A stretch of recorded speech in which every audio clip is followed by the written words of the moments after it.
There's a chance, however small, that another resident of Wineport can furnish us with a suitable wine. In fact, had you come several years ago, I guarantee this would not be a problem.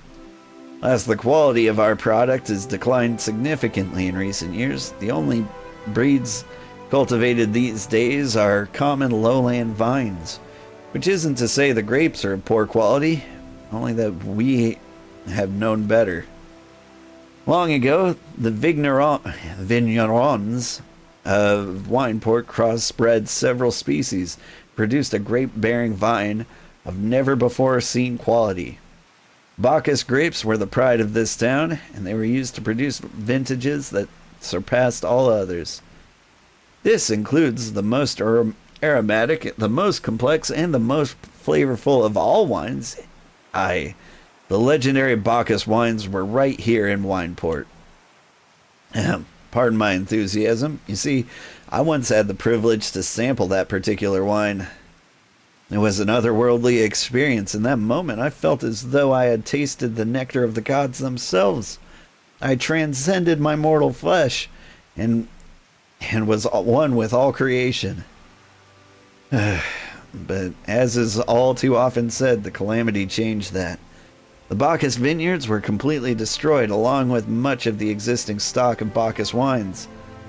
But little remains is closely guarded by its owners, for it can no longer be made. We can convince Bergeliant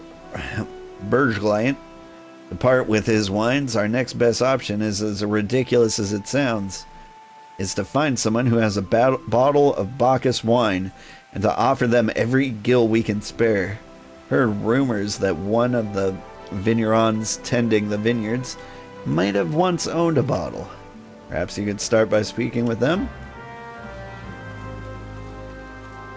Alright, now the grapes in Final Fantasy XIV have a surprisingly interesting history. I believe at one point they graphically updated the grapes.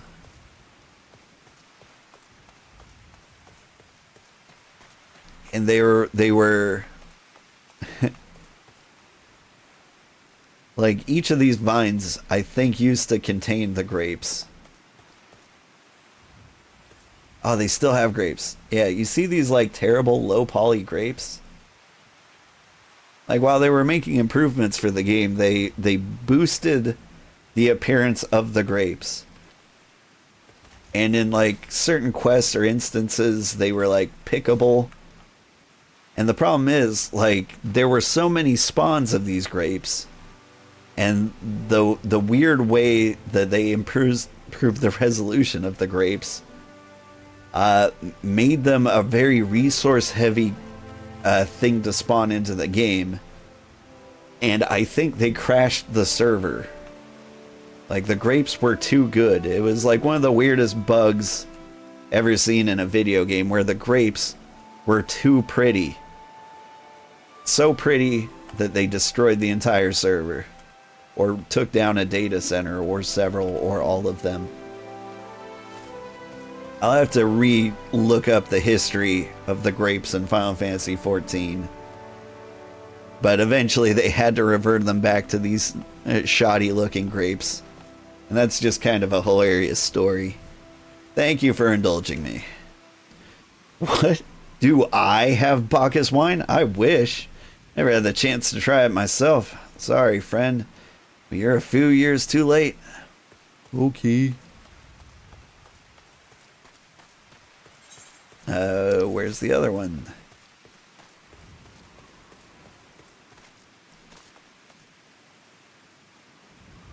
He's somewhere around here. There he is. Whoop. Not how I sprint. Durim Fallorim. Bacchus wine, but don't remind me. I used to have a cellar filled with this stuff. Thought I could keep the wine safe from thieves and the elements. Never counted on a bloody primal blowing up my god's damned house.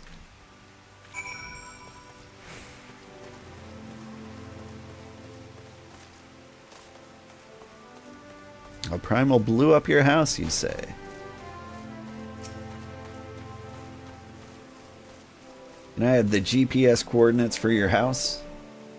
Look, huh? Most regrettable, but we had to try.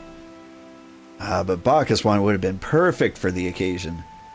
Though I must confess, my certitude could be due in part to my personal history with the beverage.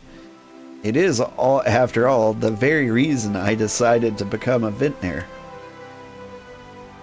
After Titan blinded me in our battle beneath Ogomero, fell into a deep depression. It wasn't until I tasted Bacchus wine for the first time that I realized that there was still so much I could experience, even in my condition. It helped me find a new direction in life. It breaks my heart to think that wondrous ambrosia, which once filled me with hope, may be lost forever to us.